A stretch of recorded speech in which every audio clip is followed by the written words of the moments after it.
PT Timah Persero Terbuka mengembangkan usahanya ke Afrika dengan alokasi belanja modal senilai 2 triliun rupiah. Untuk keperluan ekspansi bisnis ini, perseroan masih menunggu izin berupa analisis dampak lingkungan atau AMDAL. PT Timah Persero Tbk tengah fokus mengembangkan usahanya ke sejumlah negara di Afrika, yakni Nigeria dan Tanzania.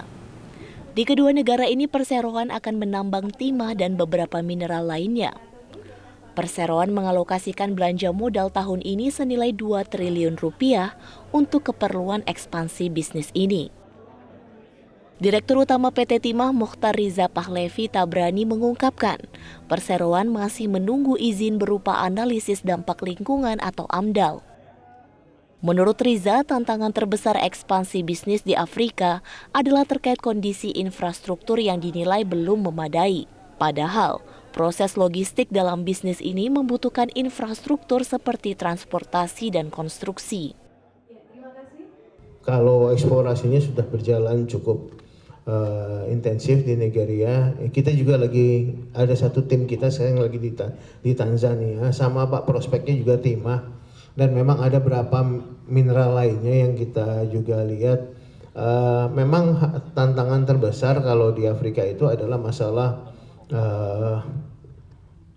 infrastruktur. Jadi memang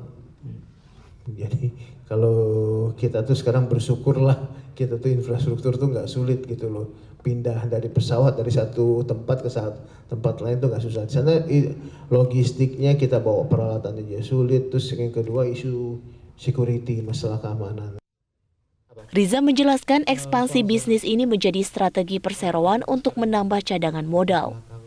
Menurut Riza, porsi terbesar belanja modal perseroan adalah untuk kegiatan eksplorasi, terutama di tambang dalam negeri, baik di Kundur maupun di Bangka Belitung. Selain eksplorasi, belanja modal juga digunakan untuk membeli kapal baru yang digunakan untuk mengangkut logistik hasil tambang. Riza menambahkan, belanja modal perseroan juga digunakan untuk pembangunan fasilitas pemurnian dan pengolahan atau smelter. Smelter dibangun di Kota Mentok, Kabupaten Bangka Barat, Bangka Belitung, dengan perkiraan biaya investasi 80 juta dolar Amerika. Dari Jakarta, Tim Liputan, Metro TV.